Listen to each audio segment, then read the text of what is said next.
요즘 상담 신청을 하시는 분 중에 소개팅 어플을 통해 만난 사람과의 재회 방법에 대해 물어보시는 분들이 꾸준히 늘어나고 있는데, 본론으로 들어가기 전에 이 말씀을 먼저 드리고 싶어요. 아직도 많은 분들이 소개팅 어플이나 채팅 사이트 같은 곳을 음지로만 생각하시는 경향이 있어요. 근데 이건 스마트폰의 발달로 인해 바뀐 연애 트렌드라고 생각해요. 소개팅 어플을 통해서도 충분히 괜찮은 사람, 좋은 인연을 만날 수 있다고 생각해요.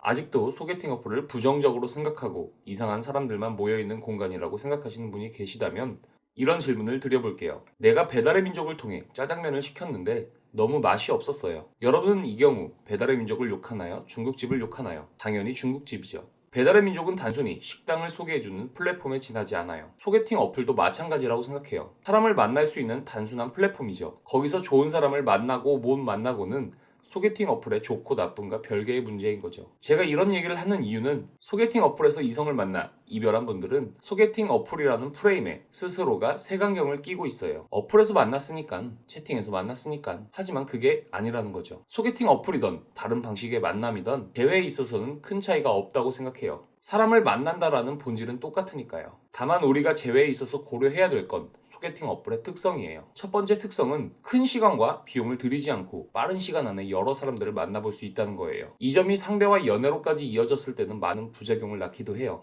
나 말고 다른 이성과도 많은 연락을 했었겠지. 나를 만나면서도 계속 어플을 하지 않을까? 이런 신뢰의 문제가 생기기 마련인데, 이건 서로가 연애를 통해 쌓아 나가야 하는 거죠. 신뢰는 하루아침에 쌓이는 게 아니잖아요. 사실 신뢰의 문제에 있어 보통의 연애보다 좀 더 많은 노력이나 시간이 필요한 건 사실이지만, 어플을 통해서 만났다고 걱정부터 할 필요는 없을 것 같아요. 중요한 건 현재 그 사람과 나의 관계인 거죠. 혹 상대와 이런 신뢰의 문제 때문에 헤어졌다면 그건 다른 방식으로 만났더라도 크게 다르지 않을 거예요. 다시 한번 말씀드리지만 사람이라는 본질은 똑같아요. 그냥 그 사람이 신뢰를 주지 못하는 사람일 뿐인 거예요.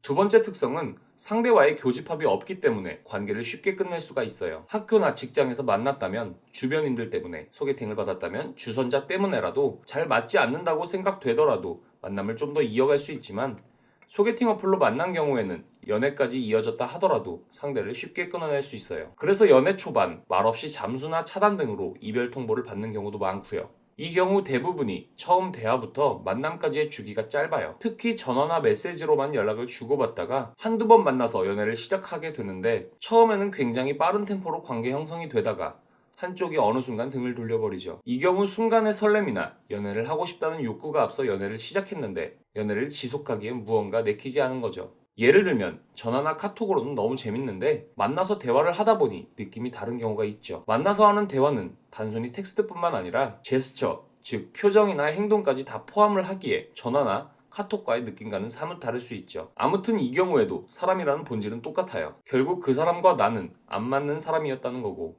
어플을 탓하거나 나를 탓할 필요는 없다는 거죠. 정리하면 어플이나 다른 방식의 만남이나 본질은 똑같다. 사람이 사람을 만난다는 것. 그러니 그 안에서의 연애, 갈등, 재회 등 사람과 사람 사이에서 일어나는 일들도, 문제를 해결하는 방법들도 크게 다르지 않다고 말해드리고 싶어요.